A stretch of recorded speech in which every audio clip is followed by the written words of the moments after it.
Bismillahirrahmanirrahim. Assalamualaikum warahmatullahi wabarakatuh.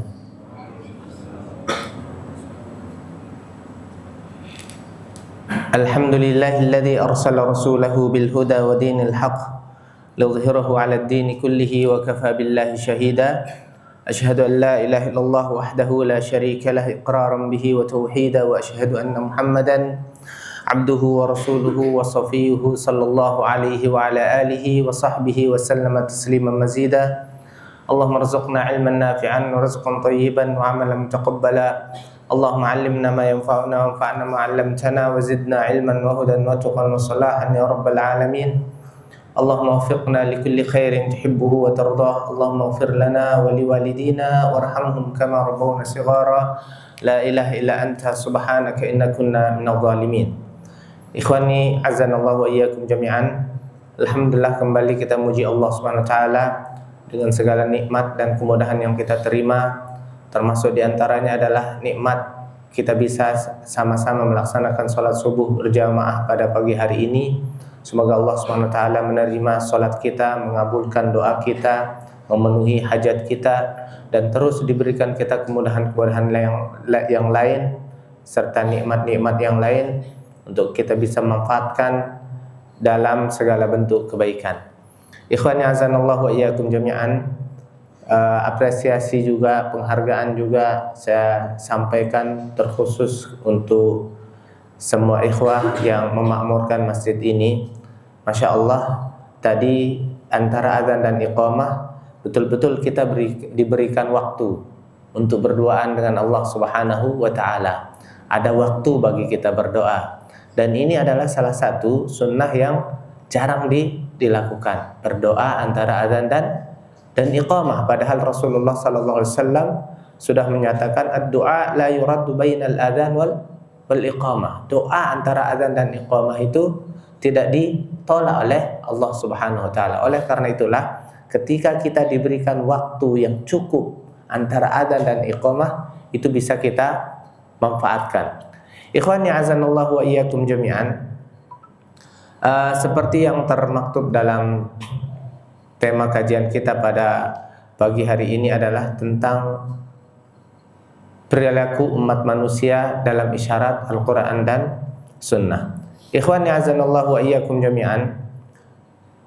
Kita semua sering melihat atau bahkan kita sering mengalami saat kita mengejar sesuatu atau berproses tentang sesuatu atau mendapatkan sesuatu. Di situ betul-betul kita menjadi fokus, seakan-akan Masya Allah kita itu menjadi hamba yang sangat luar biasa, sempurna banget untuk ukuran umat manusia di zaman saat ini. Contoh, saat seorang mencari jodoh misalnya, atau mengejar jodohnya, atau di detik-detik dia akan melaksanakan pernikahan, sholatnya tidak bolong, plus sunnah-sunnahnya, semua kebaikan-kebaikan dia lakukan untuk mendekatkan diri kepada Allah Subhanahu wa taala dan meyakinkan bahwasanya saya berhak diberikan hal tersebut.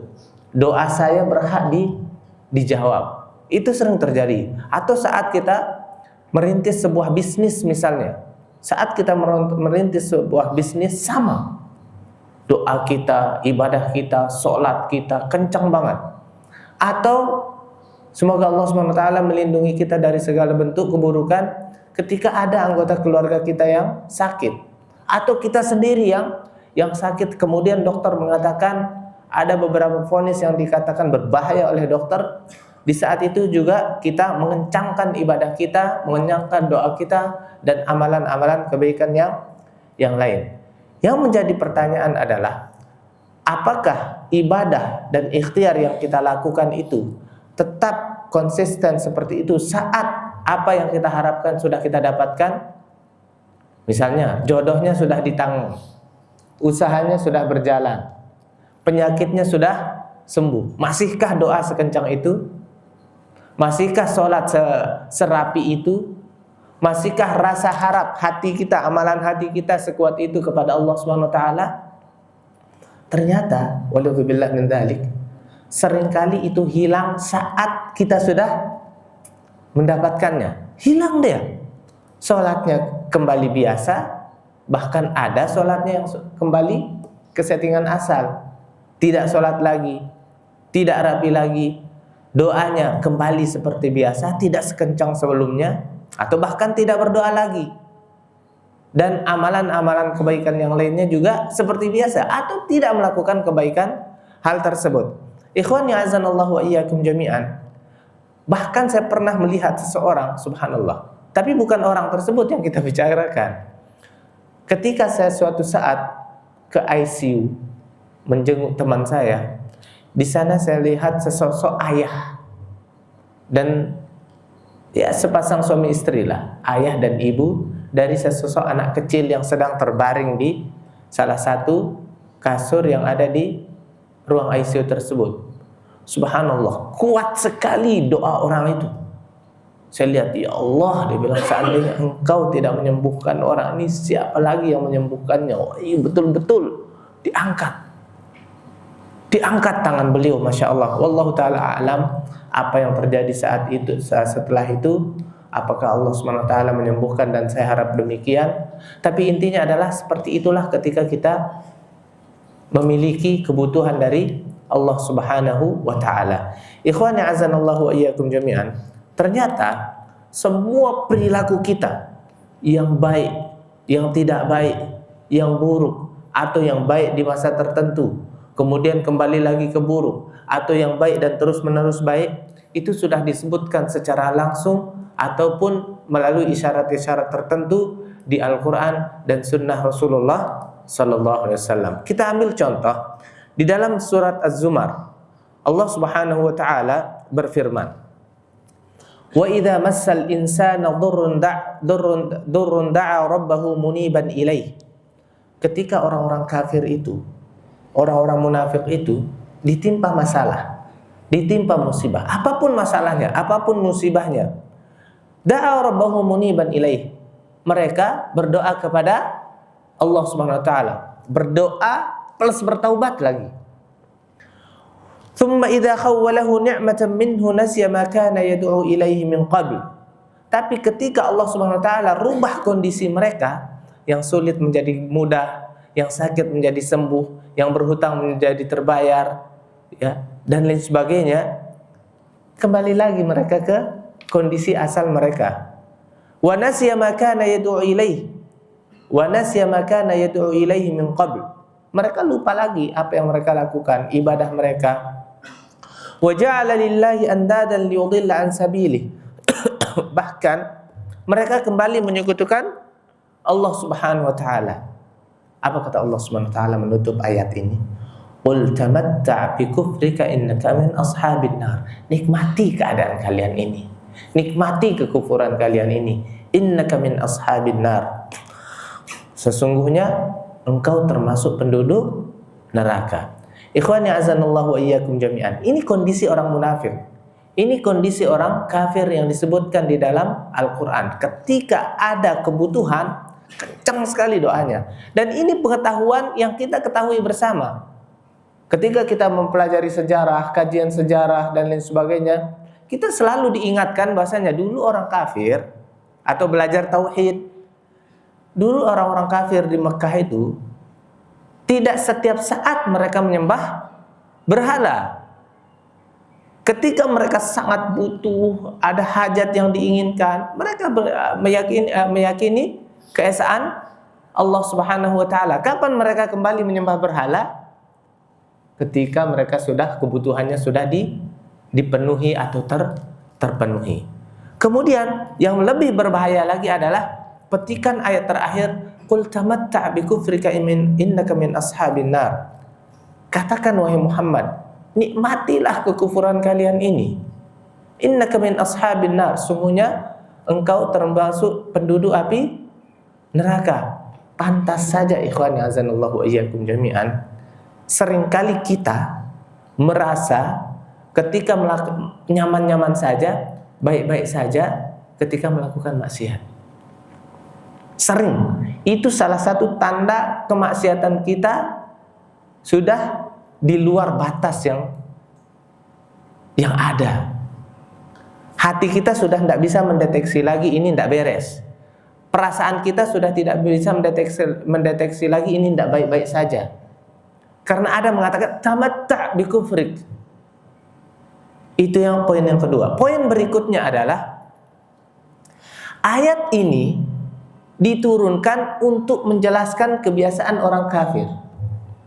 Diturunkan untuk menjelaskan kebiasaan orang munafik. Tapi subhanallah, justru perilaku yang ada saat ini, yang disebutkan di ayat ini, banyak dilakukan oleh kita kaum muslimin. Saat kita butuh, pokoknya betul-betul kita berdoa kepada Allah, semua ikhtiar kita kerjakan. Makanya ikhwan azanallahu wa iyyakum jami'an, dulu ketika saya ditanya, Ustaz gimana sih caranya supaya kita cepat bisa bahasa Arab? Kan banyak ikhwah pingin bahasa Arab. Apakah saya suruh mereka belajar? Enggak. Cari guru yang bagus? Enggak. Cari kitab yang bagus? Enggak. Fikirkan apa yang antum lakukan dulu supaya dapat istri antum. Lakukan hal yang sama atau lebih besar ketika antum ingin mendapatkan bahasa Arab. Apa saja ikhtiarnya? Belajar bahasa Arab tentu. Tapi ikhtiar dibalik belajar itu apa?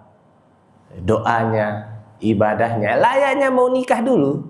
Ya Allah, jangan sampai ini lepas ya Allah. Saya tidak bisa bayangkan apa yang terjadi kalau ini lepas. Pokoknya gimana caranya sudah segala bentuk pencitraan bahkan dilakukan. Yang bakhil jadi royal misalnya, yang uring-uringan jadi tenang, kemudian yang tidak suka kebersihan, tidak suka kerapian menjadi tiba-tiba rapi. Sholat 5 waktunya tidak pernah bolong, sholat rawatibnya juga demikian, puasa Senin Kemis tidak pernah lepas. Ketika istrinya sudah di tangan, masih itu? Pertanyaan jangan dijawab, jangan bilang masih Ustaz ternyata. Jangan dijawab. Ikhwani azanallahu wa iyyakum jami'an. Tapi yang membuat kita tenang adalah ayat berikutnya. Yang membuat kita tenang. Ternyata di ayat berikutnya Allah Subhanahu wa taala membandingkan kondisi yang tadi dengan kondisi yang lain, kondisi orang beriman. Makanya semua kita ini disebutkan di dalam perilaku kita ini memang disebutkan oleh Allah Subhanahu wa taala dan Rasulullah sallallahu alaihi wasallam di dalam Al-Qur'an dan sunnah. Kalau kita bongkar satu persatu, 10 hari, 20 hari tidak akan pernah selesai kita membahas masalah ini. Bisa berjilid-jilid balik mengaji jadinya nanti. Apa kata Allah Subhanahu wa taala melanjutkan ayatnya? Amman huwa qanitun ana al-laili sajidan wa qa'ima yahdharul akhirata wa yarju rahmat rabbih. Apakah sama orang-orang yang tadi dengan mereka yang ibadahnya khusyuk malam, siang, sajidan wa qa'ima, mereka sujud, berdiri, yahdharul akhirata, dan dengan tujuan mereka takut dengan azab di hari akhirat nanti, wa yarju rahmat rabbih, dan mereka juga mengharap kasih sayang Allah Subhanahu wa taala. Sama enggak model ibadah orang yang seperti ini dengan orang yang pertama? Tidak akan pernah sama. Qul hal yastawil ladzina ya'lamuna wal ladzina la ya'lamun? Apakah sama orang yang mengetahui dengan orang yang tidak mengetahui? Orang yang mengaji dengan orang yang tidak mengaji? Orang yang mendapatkan hidayah dengan orang yang tidak mendapatkan hidayah? Innama yatadzakkaru ulul albab. Sesungguhnya hanya orang yang menggunakan logika lurusnya, logika ilmiahnya lah yang bisa menangkap pesan ini. Antum coba bayangkan, dulu sebelum saya mengaji, ya sudah, sholat itu bolong-bolongan. Kalau ada waktu alhamdulillah, kalau tidak ya sudah lolos. Puasa juga demikian. Setelah kita mengaji, disentuhlah kita oleh hidayah Allah Subhanahu wa taala. Subhanallah, entah dari mana perasaan itu, sholat kita pertahankan. Sholat sunnah rawatib enggak, kayak berdosa kita meninggalkannya. Puasa Ramadan bagaimanapun keadaannya harus disempurnakan. Kalau itu terjadi, maka efek ilmu dan hidayah itu ada di kita. Wallah, syukuri ini ikhwah. Syukuri, tolong disyukuri, tolong dipertahankan. Di sini makna auddu 'alaiha bin nawajid. Gigit dia dengan gigi geraham. Ini dia. Allah kasih kita kondisi itu. Tapi ketika kondisinya lain, kok saya walaupun saya sudah mengaji, ibadah saya itu basisnya kebutuhan. Ketika saya sakit kencang ibadah saya, ketika saya sembuh lemas lagi ibadah saya. Ketika saya mengejar sesuatu kencang ibadah saya, ketika sesuatu itu sudah saya dapatkan lemah lagi ibadah saya. Ini segala sesuatu yang ada pada diri kita, otak kita, hati kita, fisik kita harus diperbaiki. Ikhwani azanallahu wa iyyakum jami'an. Atas dasar ayat yang kedua, ternyata ilmulah yang dijadikan oleh Allah SWT sebagai perantara dan wasilah supaya ibadah kita tidak seperti orang kafir.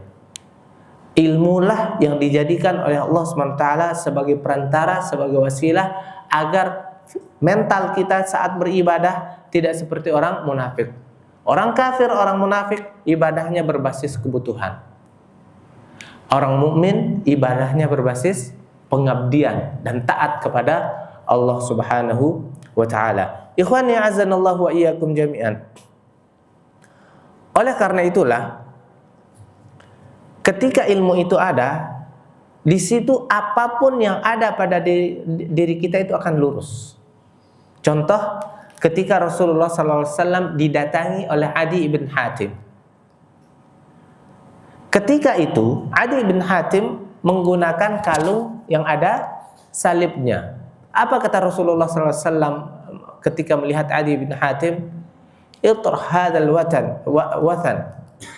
Ya Adi, itrah hadzal wathan. Buang berhala yang ada di kalungmu ini. Fatarahtuhu, kata Adi bin Hatim, maka saya pun langsung membuangnya. Wantahaitu ilaihi wa huwa yaqra'u fi surati Bara'ah. Saat saya mendatangi Rasulullah, beliau sedang membaca surat Al-Bara'ah. Apa ayatnya? Ittakhadhu ahbarahum wa ruhbanahum arbaba min dunillah.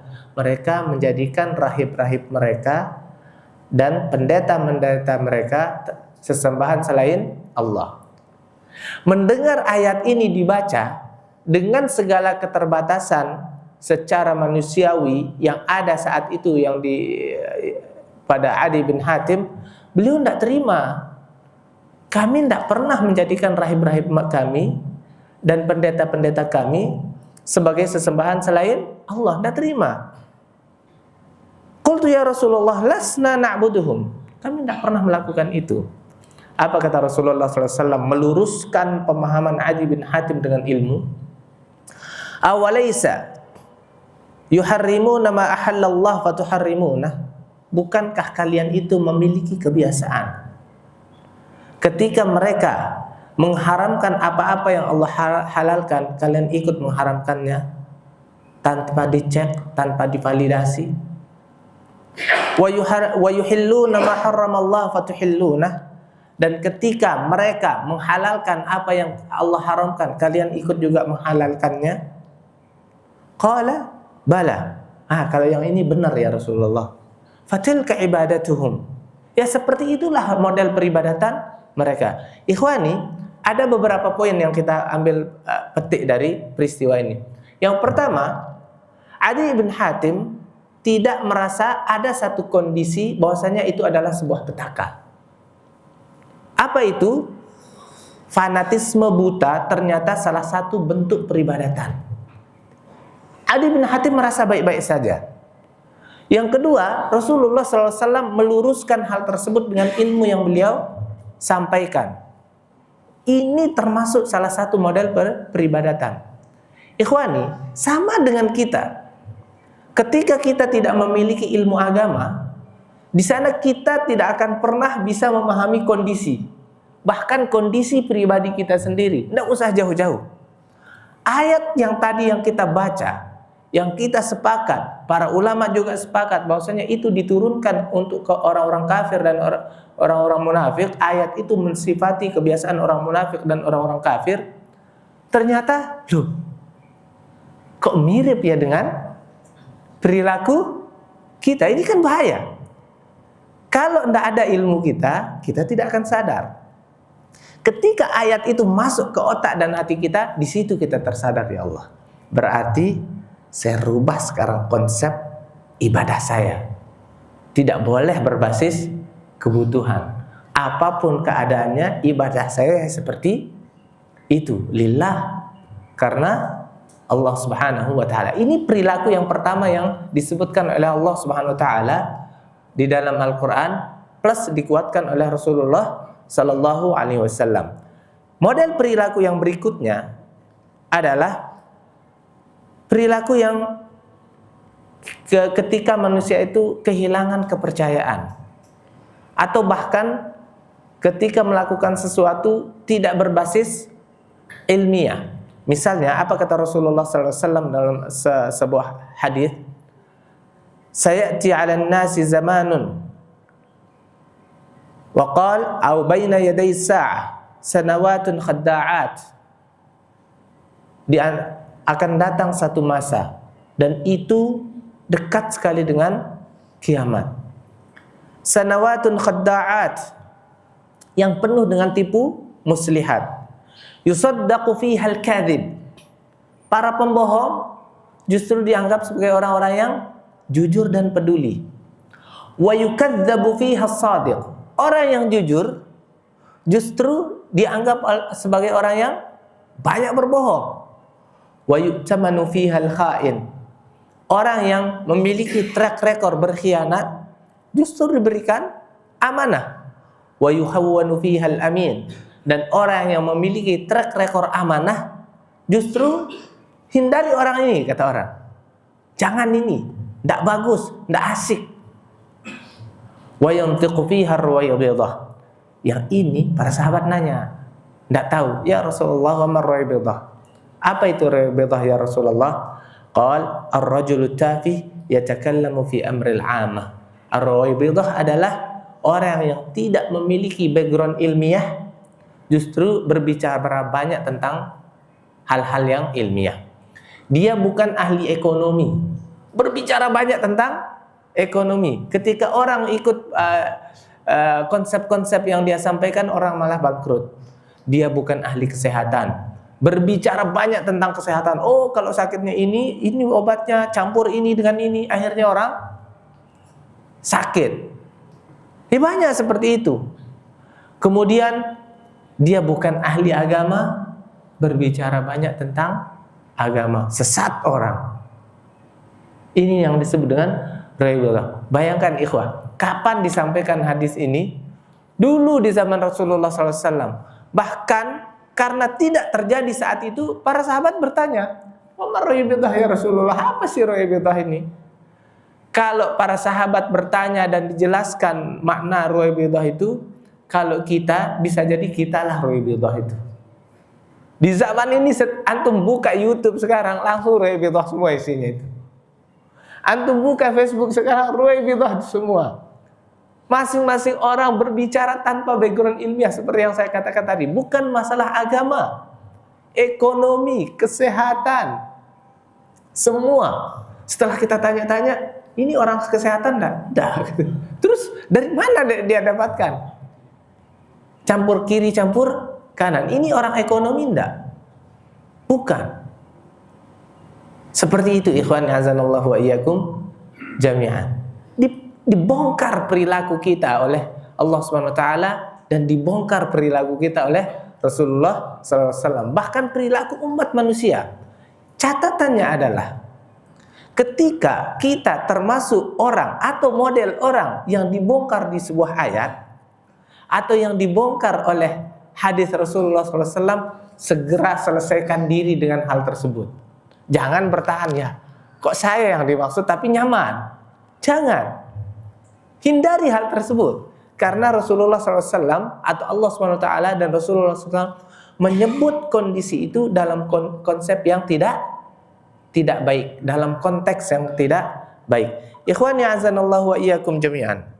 Termasuk di antara perilaku umat manusia yang dibongkar, ayat yang disebut, yang diisyaratkan di Al-Quran dan Sunnah Rasulullah Sallallahu Alaihi Wasallam adalah rancunya halal dan haram. Lagi-lagi Rasulullah Sallallahu Alaihi Wasallam memulai hadisnya dengan mengatakan, ya'ti 'alan nas, akan datang satu masa di umat manusia ini Ya'ti 'alan nasi zamanun, akan datang satu masa di umat ini, ma yubalir rajulu min aina asabal mal min halali aw haram. Setiap orang tidak peduli lagi dari mana dan bagaimana dia mendapatkan hartanya. Amin halali awil haram. Apakah dengan cara yang halal atau yang haram? Ingat kapan diungkapkan hadis ini? 1400 tahun yang lalu. Apakah kita melihat apa yang disampaikan oleh Rasulullah saat ini? Subhanallah. Kayak kita yang disinggung oleh Rasulullah Sallallahu Alaihi Wasallam. Kayak kita yang dimaksud. Misalnya ketika saya mengatakan itu orang yang pakai rompi Bali mengaji ganteng sekali. Siapa yang merasa di sini yang pakai? Ya rompi lah. Pak Agus merasa ganteng. Oh, saya yang dimaksud sama Ustaz Hiban katanya. Padahal belum tentu. Tapi ini Rasulullah mengatakan, saya ti'anan nas, akan datang satu masa model perilaku orangnya seperti ini. Akan datang satu masa model orang-orang seperti ini. Kok kita yang dimaksud? Yang pertama, tidak berbicara panjang tanpa basis ilmiah atau background ilmiah. Yang kedua, tidak peduli lagi bagaimana mendapatkan harta dan hartanya, entah itu halal atau haram, ya ikhwah.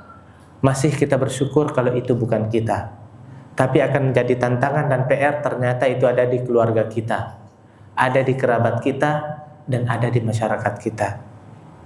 Ikhwani azanallahu iyyakum jami'an. Seperti inilah Al-Quran dan Sunnah Rasulullah SAW menyebutkan tentang perilaku umat manusia. Ketika yang disebutkan oleh Allah dan Rasulnya dalam konteks yang buruk, maka syukurilah kita berada di majelis ilmu, kita pelajari yang buruk itu saat ini. Model-model keburukan itu kita pelajari. Kita pelajari bukan untuk kita masuk di sana, tapi untuk kita hindari. Kita pribadi menghindarinya, keluarga kita hindarkan dari hal demikian semaksimal yang bisa kita lakukan. Begitu juga kerabat kita dan masyarakat kita. Sekali lagi, apa yang disampaikan oleh Allah dan apa yang disampaikan Rasulullah SAW tentang perilaku umat manusia masih banyak. Tapi karena kondisi dan waktu yang tidak memungkinkan, insya Allah nanti kita akan bahas di lain waktu. Mudah-mudahan kita bisa bersama membahasnya di tempat yang sama. Wa sallallahu ala nabiyyina Muhammad wa ala alihi wa sahbihi wasallam. Wa akhiru da'wana alhamdulillahi rabbil alamin. Thumma assalamu alaikum warahmatullahi wabarakatuh.